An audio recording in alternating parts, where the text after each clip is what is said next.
depressão é a doença do século. A Organização Mundial da Saúde estima que em 2030 a depressão seja a primeira doença mais comum do mundo.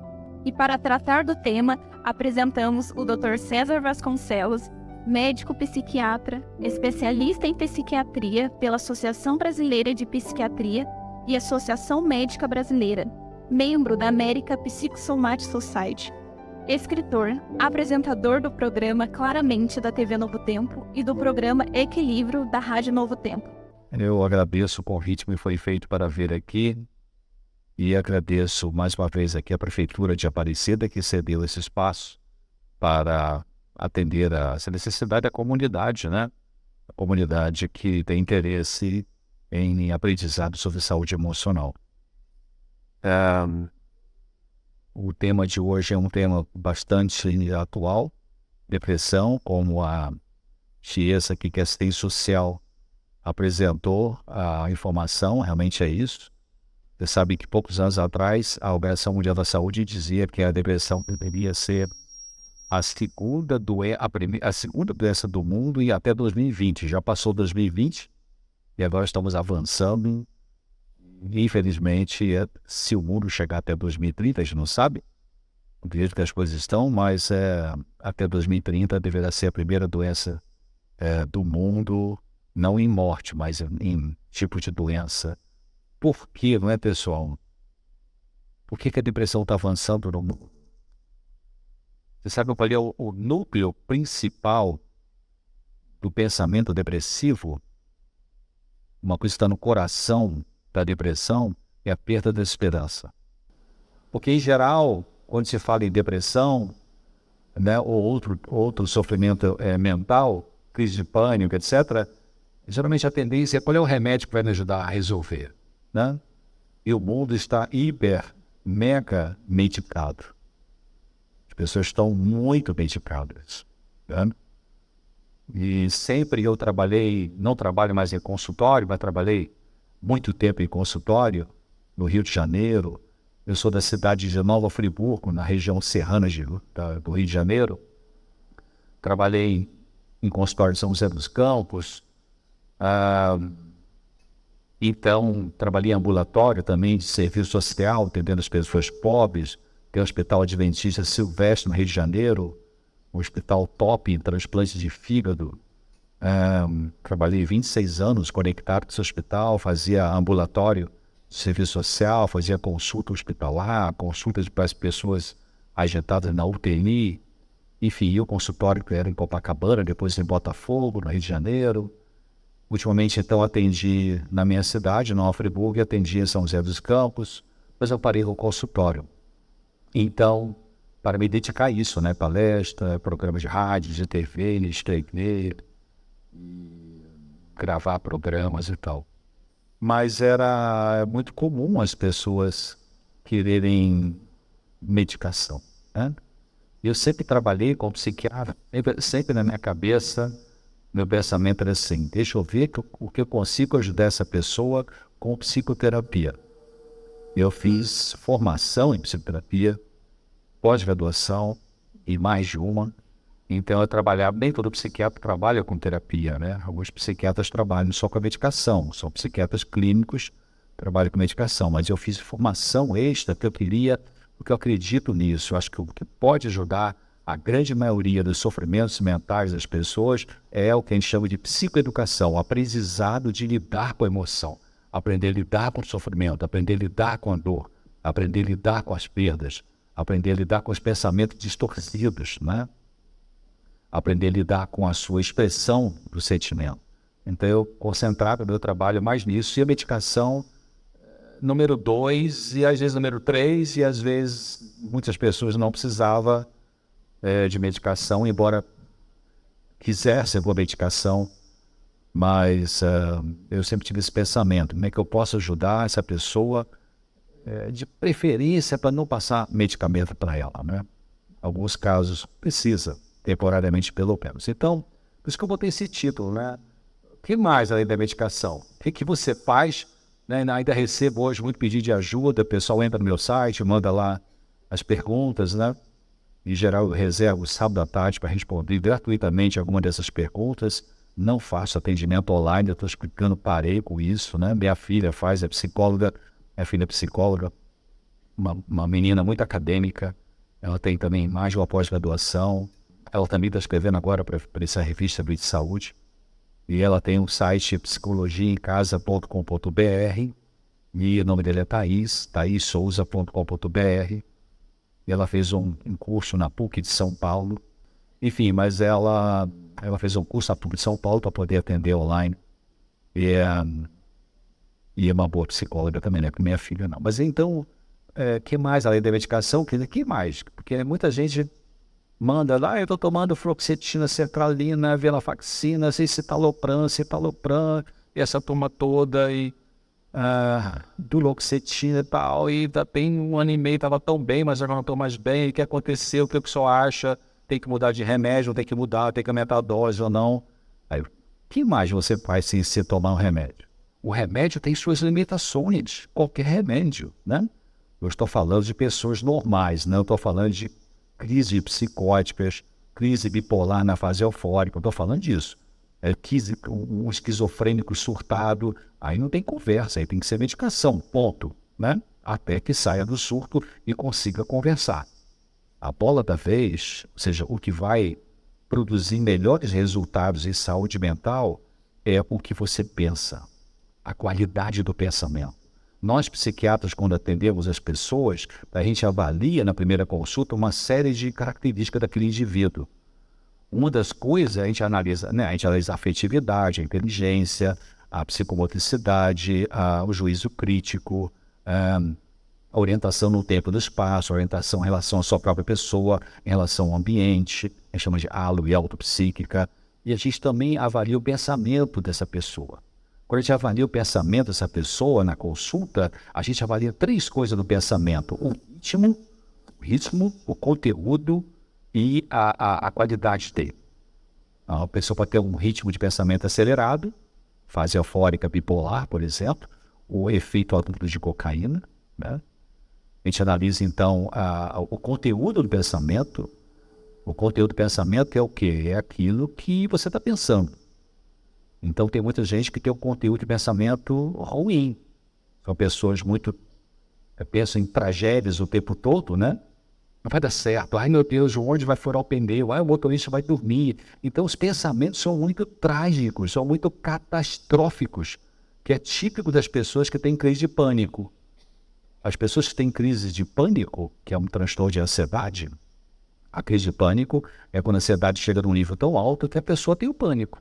É como uma caixa d'água que transborda e molha a laje toda, porque a boia não fechou. Um exemplo simples, né?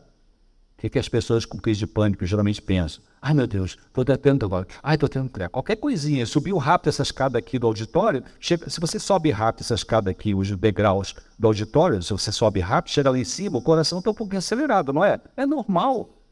Aí, ai, meu Deus, o coração está acelerado. Ai, vou infartar. Ai, que tal? Então, ela sempre tem um pensamento, conteúdo de maneira trágica. Por isso que tem que consertar essa forma de pensar. Porque se tem pânico, tem pensamentos catastróficos, predominantemente, e vai usar o prazolão, estalopram, um desses caras aí, mas não muda a forma de pensar, o remédio não segura a onda. Não é verdade que cristãos não têm depressão.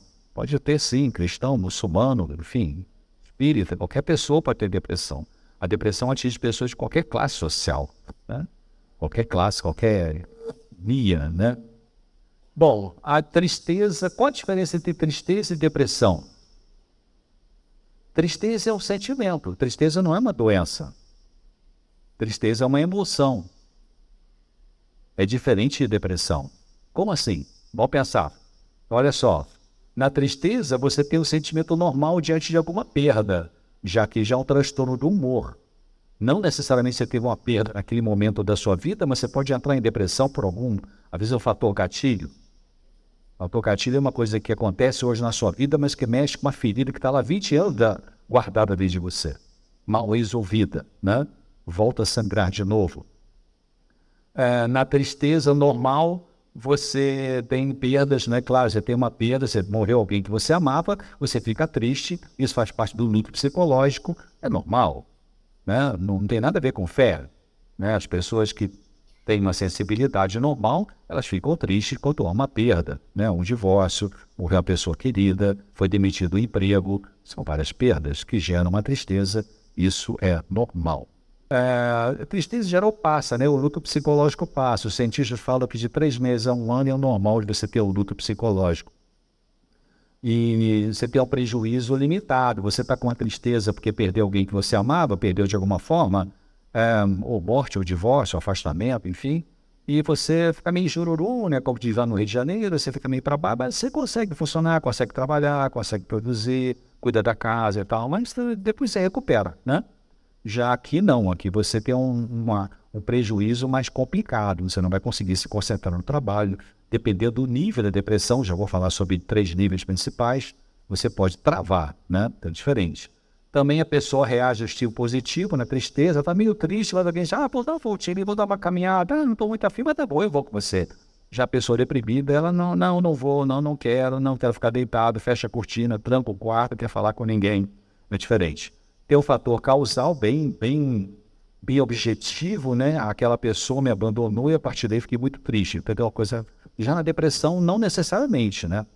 A pessoa pode não saber muito bem por que ela está deprimida. A resposta está dentro dela. A resposta está no inconsciente. Mas ela não sabe o que está no inconsciente. Muitas vezes não sabe. E, enfim, não tem uma lentidão. Aqui a pessoa fica mais lenta, melhora com o tempo, e aqui, se não tratar, pode complicar com o passar do tempo. Então, você vê que é bem diferente, né? A tristeza é normal. Isso é um luto patológico, que é uma tristeza que complica, né? Tem pessoas que morreu uma pessoa amada, ela entra no luto normal, mas passou 1 ano, passou 1 ano e meio, passou 1 ano e 8 meses, passou 1 ano e 10 meses, a pessoa não sai daquele buraco afetivo.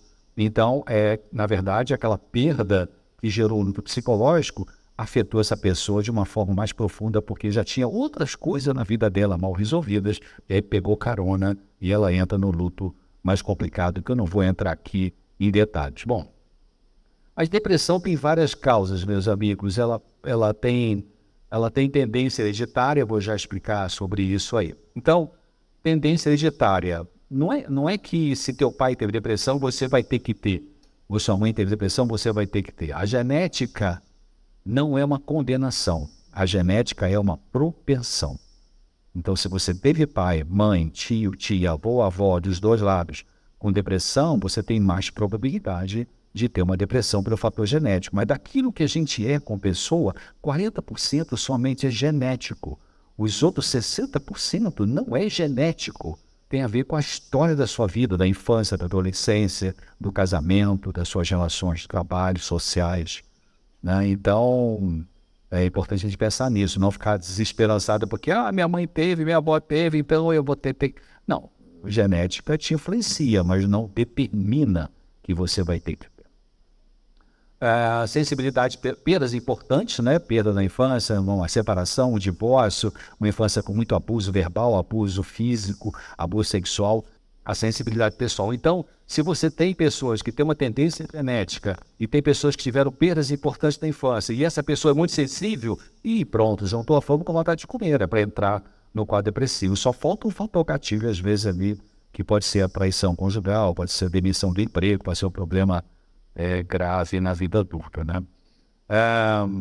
Bom, pode ter um desequilíbrio neurofisiológico, alguma neuroquímica não funciona bem, abuso de drogas também, drogas que eu falo, cocaína, maconha, álcool, doenças físicas, tem pessoas que têm doenças crônicas, tem um câncer avançado, doença terminal, uma doença que não tem saída, uma artrite reumatoide complicada, uma diabetes complicada, essas pessoas podem deprimir porque elas pensam, cara, vou morrer disso aí, não tem saída, né? Não é preguiça, não é falta de fé, não é falta de força de vontade se a pessoa está fazendo o melhor que ela pode. Mas até agora, a ideia principal que explica a depressão tem a ver com a neurotransmissão. Isso aqui a célula do sistema nervoso central chama-se neurônio. Então você tem um neurônio aqui, né, e aqui é um outro neurônio. Essa célula aqui, ela tem uma comunicação com a próxima através do terminal nervoso aqui. Então a teoria é de que a serotonina que é produzida aqui dentro dessa célula, ela vem para cá, ela sai, essas bolinhas vermelhas, e ela deve chegar na próxima célula. Isso aqui são receptores da próxima célula. E quando essas bolinhas são suficientes para chegar aqui e preencher todos os receptores, a pessoa está feliz. E nessa teoria, se alguma coisa atrapalha essas bolinhas de serotonina chegar aqui, alguma coisa atrapalha, então a pessoa não vai ficar tão feliz assim. Mas alguns estudos mais recentes estão mostrando que não necessariamente a pessoa, o cérebro deprimido, tem deficiência de serotonina na sinapse. Opa, então, tanto que os antidepressivos sintéticos modernos são chamados de ISRS. IRS é inibidor seletivo de recaptação de serotonina. Ou seja, quando você toma fluoxetina, quando você toma sertralina ou escitalopram, o que ele vai fazer esse medicamento? Ele vai chegar nesse ponto aqui, ele vai fazer com que aumente uma concentração dessas bolinhas vermelhas para encharcar aquilo ali, para você ficar, opa, melhorou do estado depressivo. Mas os cientistas estão verificando que tem pessoas que não têm problema de serotonina, está tudo normal, mas se deprimem. Opa, então já tem algumas coisas novas que estão chegando por aí para a gente poder entender, né? Talvez seja por isso que muitas pessoas que usam antidepressivos, elas não melhoram. Mesmo usando dosagem mais alta, mesmo trocando depressivo, né? Interessante. E também tem outra coisa importante. Todo congresso médico, quando você vai, e naquele congresso vão apresentar um novo produto, o que eles fazem? Novo remédio? Os pesquisadores que vão apresentar, no laboratório que vai apresentar aquilo ali, ele mostra os remédios mais antigos, mostra aquele remédio novo que está sendo agora lançado e mostra um negócio chamado placebo. O que é placebo? Placebo é um medicamento que não tem química nenhuma, é uma pílulazinha de amido.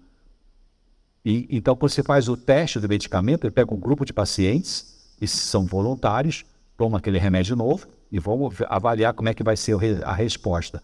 Pega os remédios antigos, avalia como é que vai ser. E alguns pacientes tomam placebo, o remedinho que não sabe que não tem efeito nenhum, o paciente não sabe que está tomando aquele remédio que não tem nenhuma química. E começa a observar.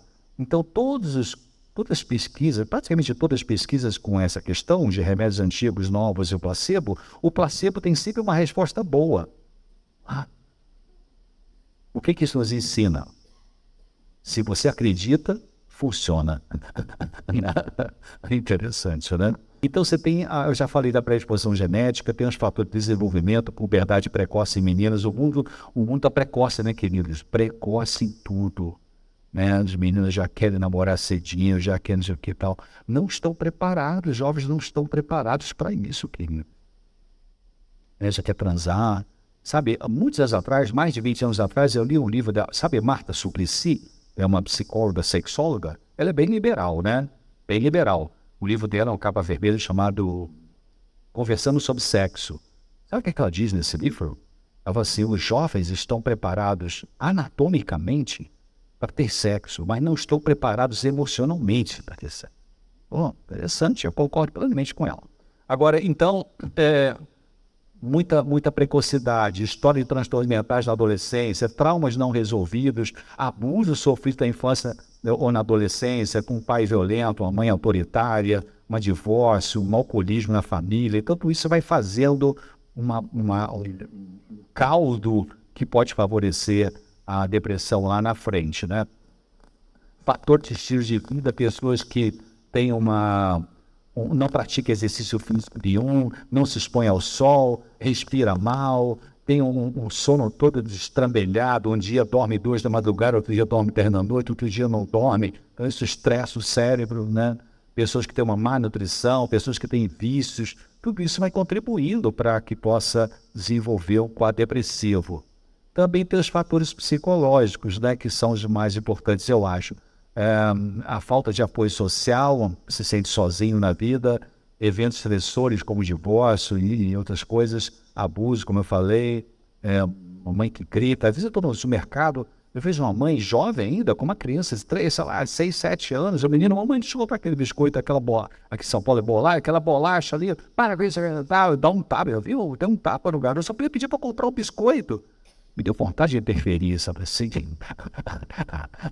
Mas eu podia levar um tapa também, né? Então, eu olhei assim para ele, assim, deixa eu ver se... Às vezes eu tento dar um sorrisinho para a criança, ou botar a mão na cabeça, bem que tipo assim, aguenta firme, né? Essas são pessoas que não estavam preparadas para casar, viu, gente? Talvez não estivessem preparadas, né? Então, quer dizer, na verdade, ninguém está preparado, né, cara? A gente aprende lá dentro, né? No dia a dia da vida. Mesmo que você faça 20 cursos de noivo, mas só lá dentro que você vai aprender um monte de coisa, né? Mas as pessoas estão muito impacientes hoje em dia, né?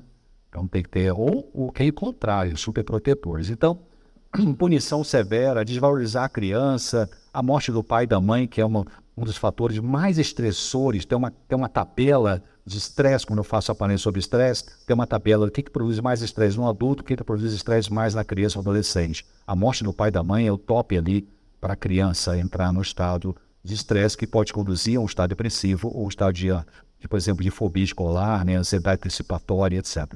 Padrões de pensamento, eu vou falar daqui a pouco sobre isso, pessoas que têm uma dificuldade de se respeitar, também pode favorecer a depressão. O hipotiroidismo, que é o mau funcionamento da glândula tireoide, pode mascarar a depressão, porque tem alguns sintomas do hipotiroidismo que parecem um estado depressivo, então tem que avaliar com o endocrinologista ali. 10.060 e poucas crianças de 9 a 11 anos e que assistiam muita tela, e aquelas que dormiam no máximo 7 horas por noite, que a criança tem que dormir pelo menos umas 9 horas em média. A criança dessa faixa bebezinho dorme mais, bem mais, né? Recém-nascido dorme 18 horas por dia. Então, essas crianças que dormiam muito pouco, porque estavam muito ligadas com tela, com celular, com tablet e tal, elas tiveram mais quadros de depressão por conta desse abuso com uso de telas, né? Qual a diferença de depressão e ansiedade, né? Depressão e ansiedade é diferente. Depressão, você está triste, está para baixo, está desanimado, né? Não quer sair, não quer falar com as pessoas. Já a ansiedade é uma aflição, uma inquietude, uma agonia, às vezes um aperto no peito. Tem pessoas que falam assim, tô com uma bola aqui que sobe e desce, né? Uma angústia, não, uma coisa ruim, uma falta de serenidade, uma inquietude, você está aqui não está bem, vai ali não está bem, liga a televisão, não tem paciência e tal. Isso é ansiedade. Já a depressão então, a ansiedade é aflição.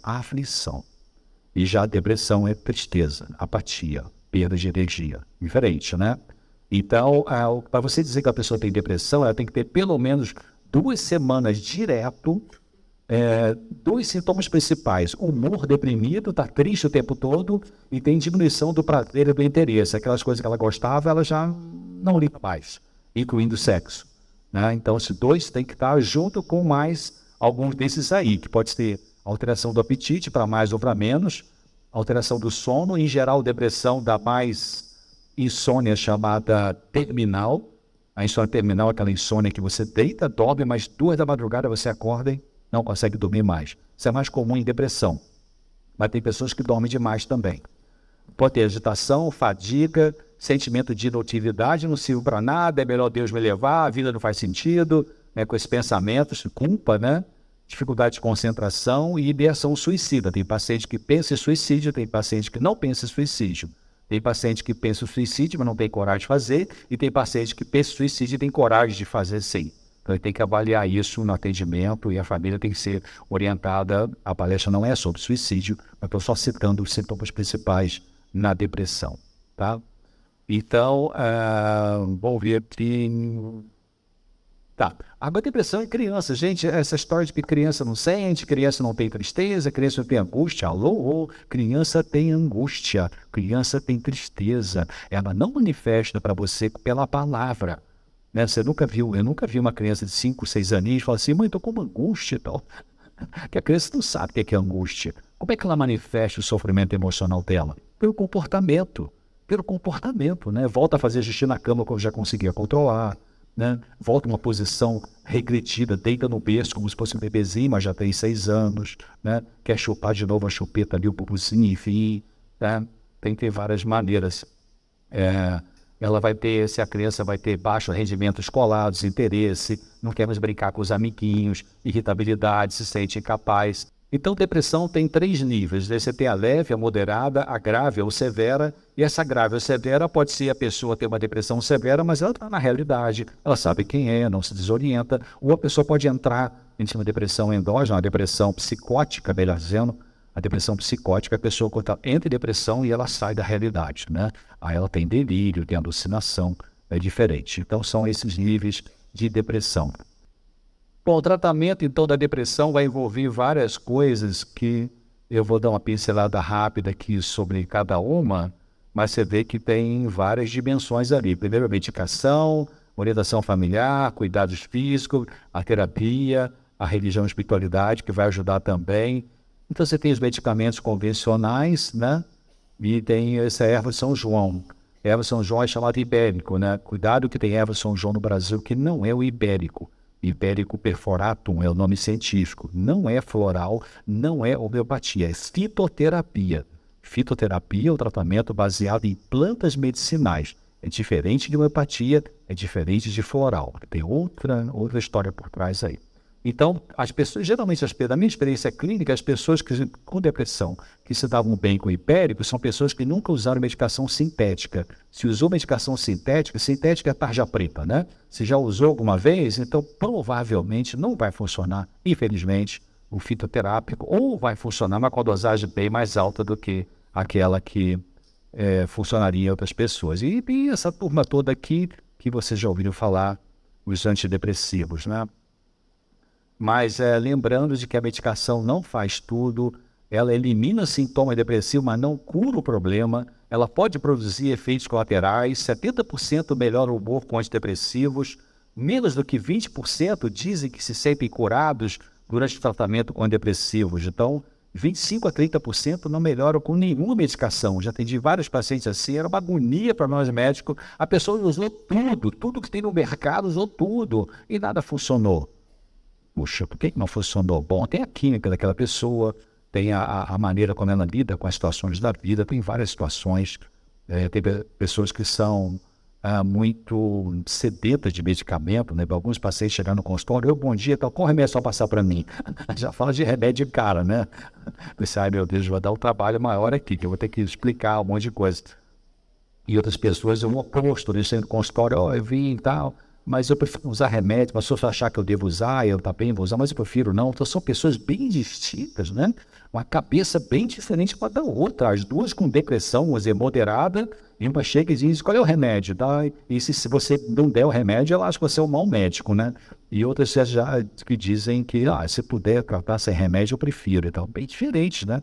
Com o mesmo sofrimento ali. Então, 50% reclamam de efeitos colaterais, realmente tem, metade para por causa do efeito colateral, daqueles que param a medicação pode ter recaída, são algumas informações aí que só passando rapidinho para vocês. Vamos ver aqui o próximo.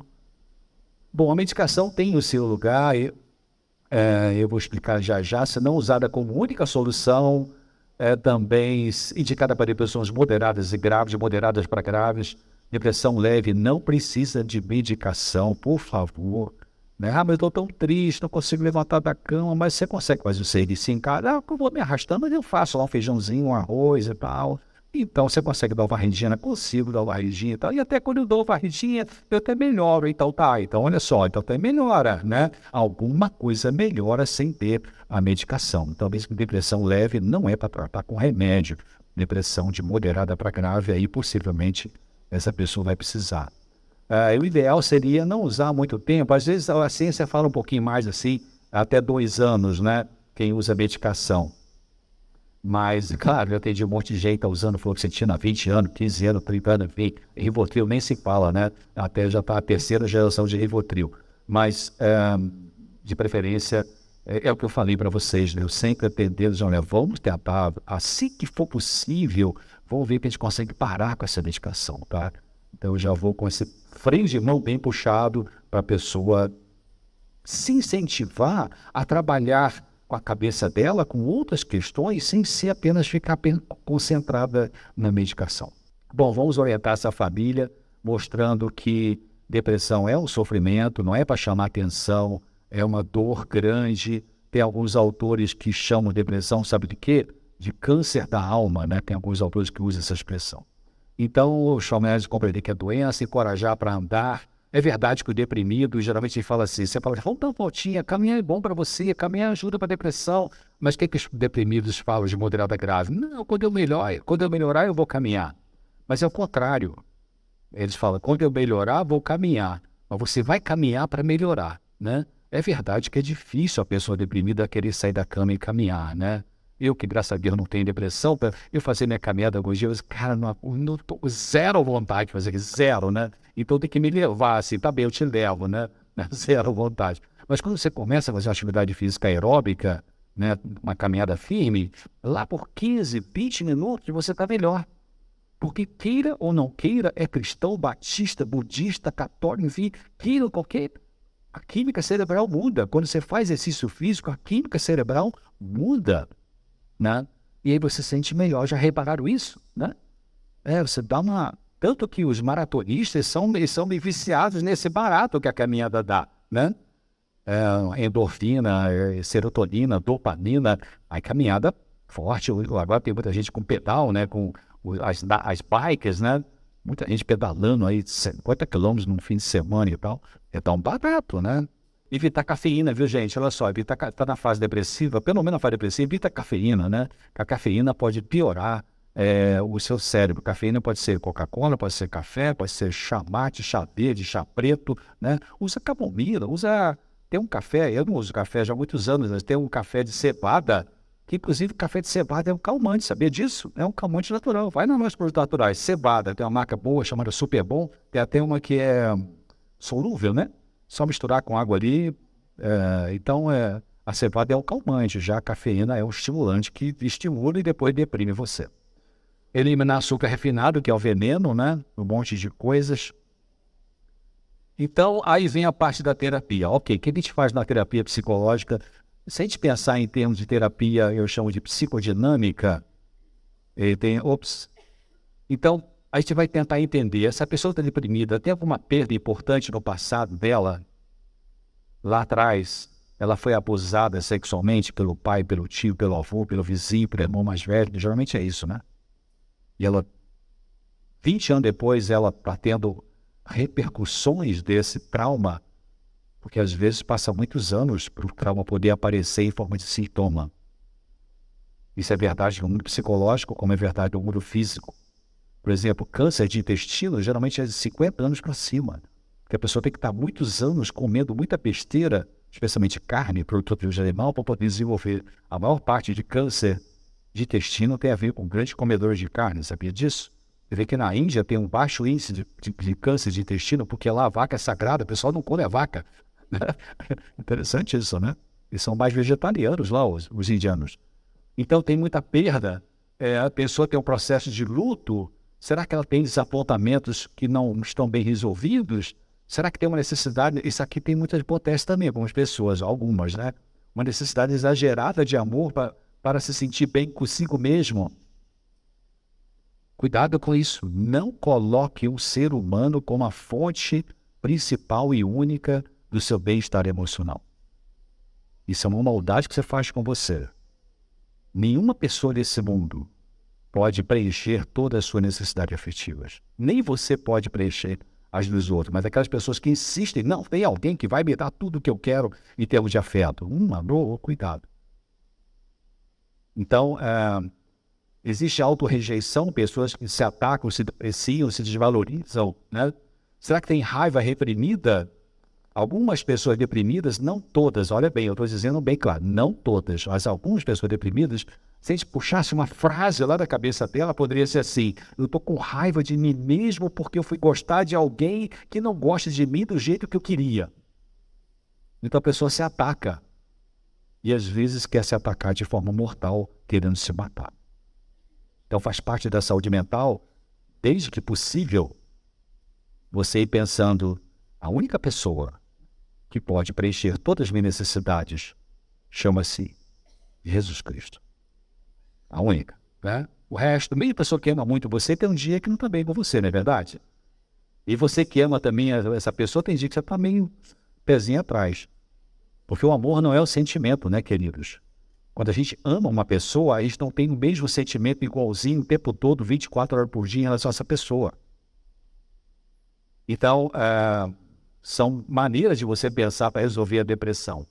Sente a pessoa desespero, a pessoa está desesperada, olha só, desespero tem a ver com depressão. Tem conflitos entre dependência versus dependência, tem dificuldade para desenvolver intimidade, não é sexualidade. Muita gente que tem um monte de sexualidade, tem muita gente com vida sexual super ativa, mas entra na droga, entra no alcoolismo, fica com depressão, fica com ansiedade. Então, se sexo fosse remédio para depressão, então o mundo hoje seria sem depressão nenhuma. Mas estamos entrando para o primeiro 2030 com depressão como o número 1 do mundo, né? Então, intimidade é você conseguir ter uma afetividade com as pessoas, você ter uma aproximação afetiva. Eu gosto de você, você é importante para mim. Muito obrigado, porque Deus colocou você na minha vida, essa afetividade. Isso previne a depressão.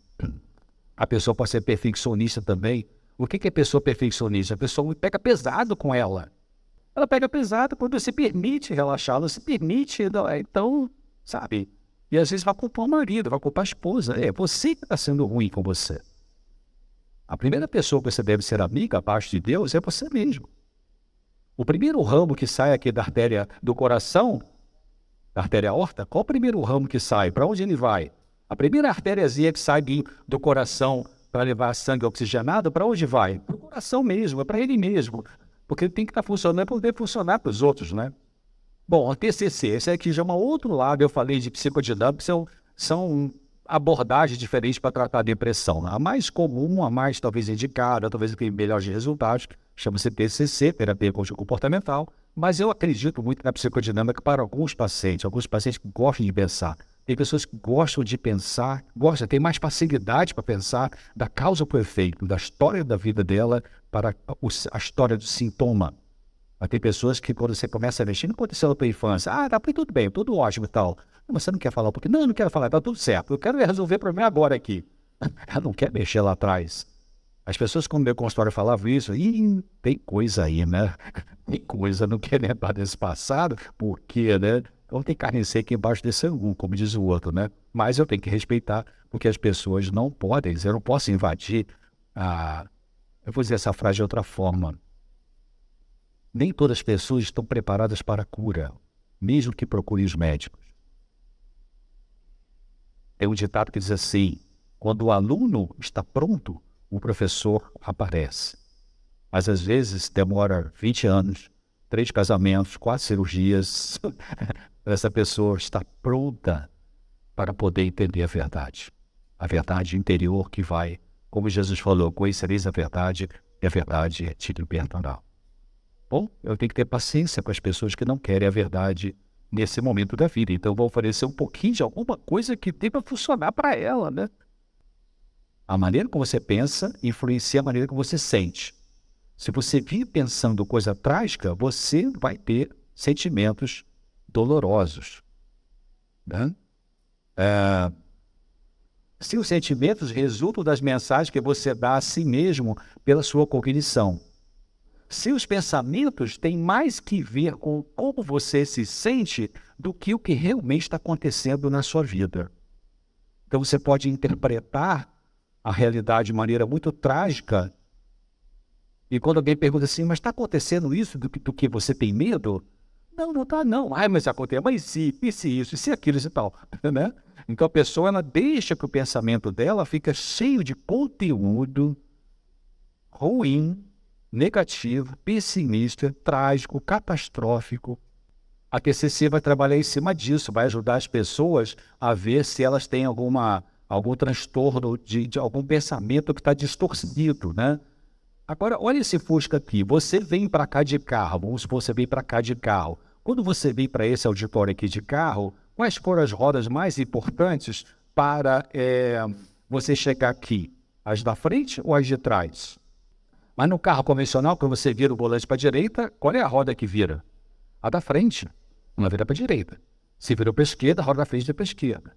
Então, as rodas mais importantes para levar você a um destino são as da frente. As de trás apenas vão seguindo, né? Em termos mentais, quais são as rodas da frente? Você pensar em termos de estrutura mental humana, os pensamentos e a outra, as escolhas. A palavra técnica é volição, o ato volitivo. Vamos usar a escolha, decisão. Você pensa e você decide. As rodas de trás são importantes também? São muito importantes. Aí são os sentimentos e o quê? A fisiologia. Deixa eu dar um exemplo. O que é uma pessoa nervosa? Aquela pessoa que qualquer coisinha no trânsito já está brigando, puxa revólver, vai dar tiro em alguém e tal. Né? O cara lá nem encostou no carro dele, só deu uma fechadinha meio leve, o cara é estourado, já sai do carro, vai atrás do outro, fecha o cara, desce, só parece do da pena, né? Da pena de... Né? E aí, o cara vai lá tal, e dá um tiro no cara, e aí a polícia vem, prende, leva para a delegacia, aí o sangue abaixou, esfriou. Aí esse cara que perdeu o controle, que é muito impulsivo, o que geral lhe diz? Ai, meu Deus, onde é que eu estava com a cabeça que eu fiz essa besteira? Puxa, estraguei minha vida. Onde estava a cabeça dele? Na roda da frente ou na roda de trás? O que acontece, esse indivíduo nervoso, a roda de trás, o sentimento pulou para a roda da frente. E a roda da frente, que era o pensamento, sabe que eu vou me ligar com isso? Ele não raciocinou. Ele jogou o pensamento lá para a roda de trás e da frente ficou a emoção tomando conta. Então, as pessoas que têm depressão, elas têm, às vezes, muito sentimento na roda da frente. Não vai dar certo, não vou conseguir, sou um peso para os outros, a vida não faz sentido, por que Deus não me leva? Então, a TCC vai te ajudar nisso, né? Ajudar você a ver que pensamentos mais frequentes você está nutrindo. Então, o que faz o nosso humor alegre, triste ou zangado? Você tem um evento ativador. Um evento ativador. Você chegou no trabalho naquela manhã, e a tua colega, sei lá, tá menstruada, sei o quê, ou brigou com o marido, te dá um oi assim, meio atravessado. Então isso já mexe com você. E aí você vai ter uma crença. O que é crença? Não é crença religiosa. Crença em TCC, em terapia cognitivo-comportamental, crença é aquilo que já está instalado em sua cabeça. É a sua maneira predominante de pensar. Então você tem uma crença. Essa crença pode ser pessoas que me cumprimentam mal, são pessoas que me odeiam. Vamos supor que seja essa crença. E qual vai ser a resposta emocional dela? De duas, uma, ela vai peitar essa colega aqui, por que tá com essa cara assim, né? Ou ela vai para sua mesa lá toda jururu, poxa, tá vendo? Eu cheguei de manhã, ninguém gosta de mim e tal. Depende do perfil dessa pessoa, né? Então, vamos supor que uma menina foi criada por uma mãe que não gostava de casamento, mas acabou casando, detestava o marido, e essa mãe vivia falando, o homem é tudo igual, o homem não presta, não sei onde é que eu estava com a cabeça quando casei com esse homem e tal. E a menina escutando. Qual a crença que vai entrando na cabeça dessa jovenzinha? O homem não presta, o homem é perigo, o homem é uma desgraça, o homem faz mulher sofrer. É uma crença que vai entrando. Mesmo não sendo verdade, mas vai entrando. E acaba que ela acaba casando com o cara que não presta para provar que a mãe tinha razão, né?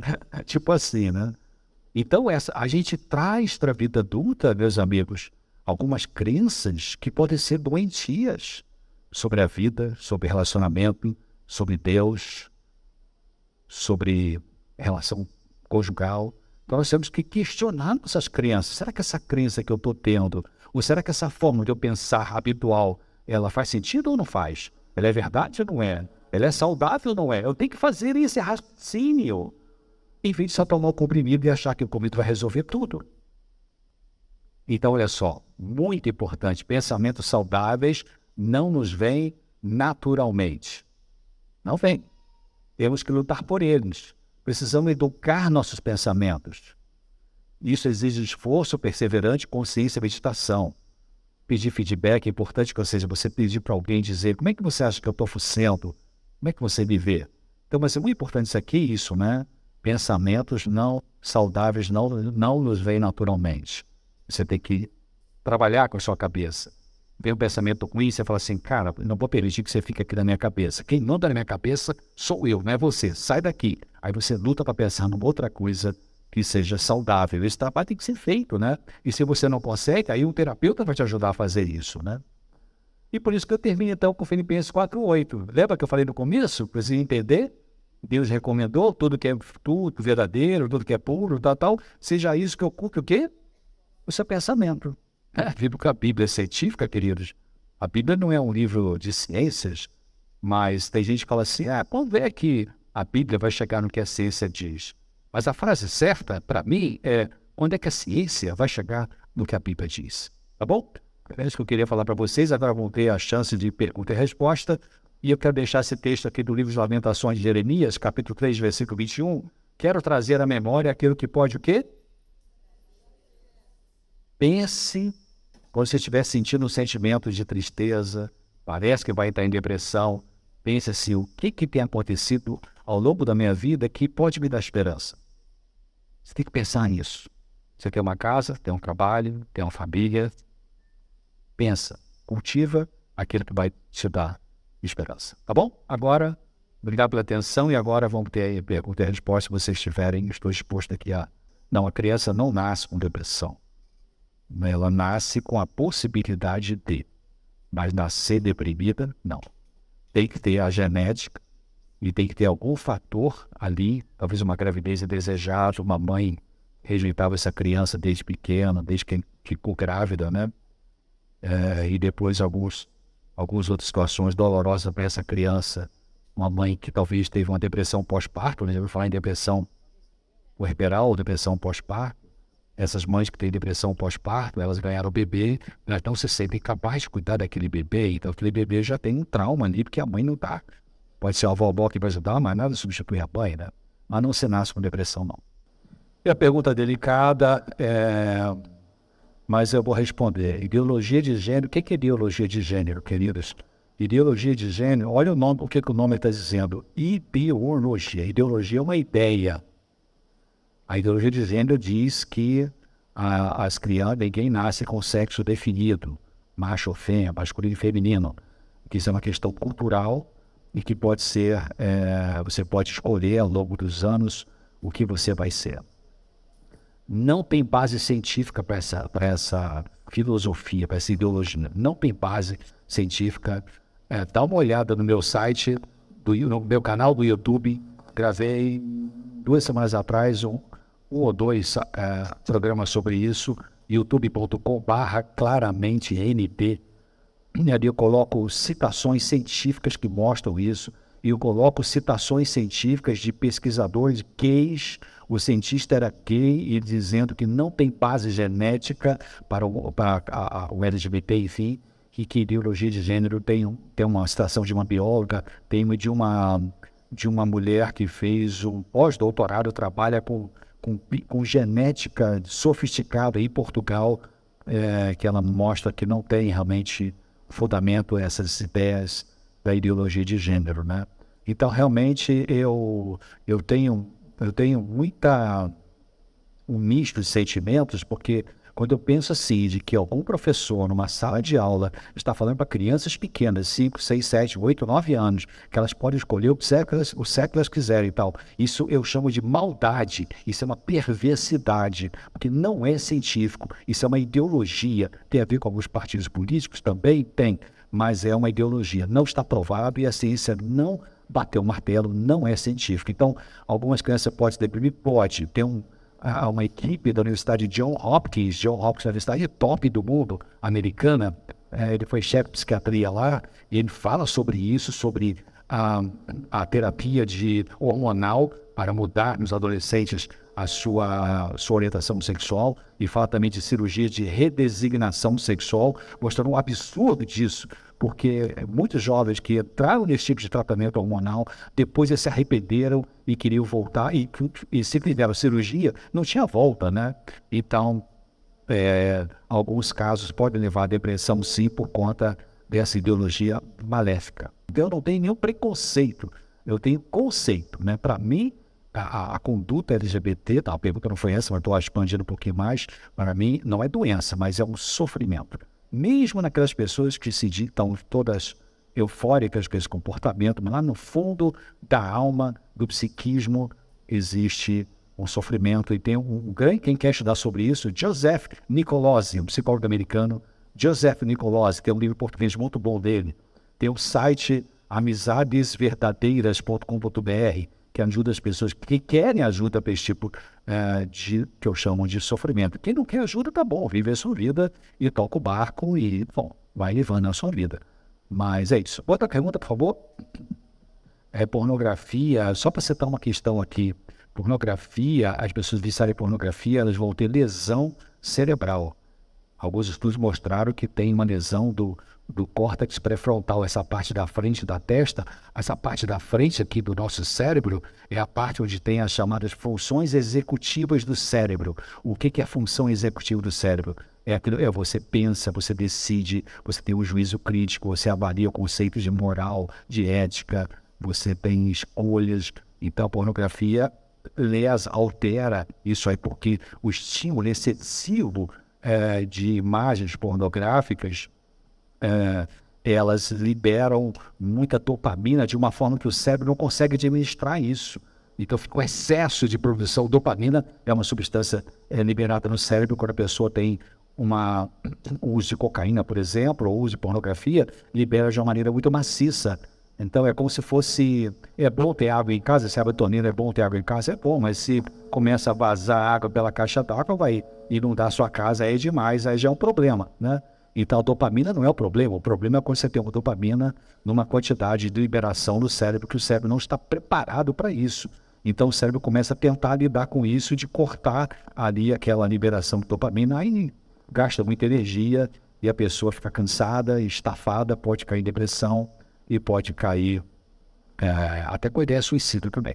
Sim, é possível.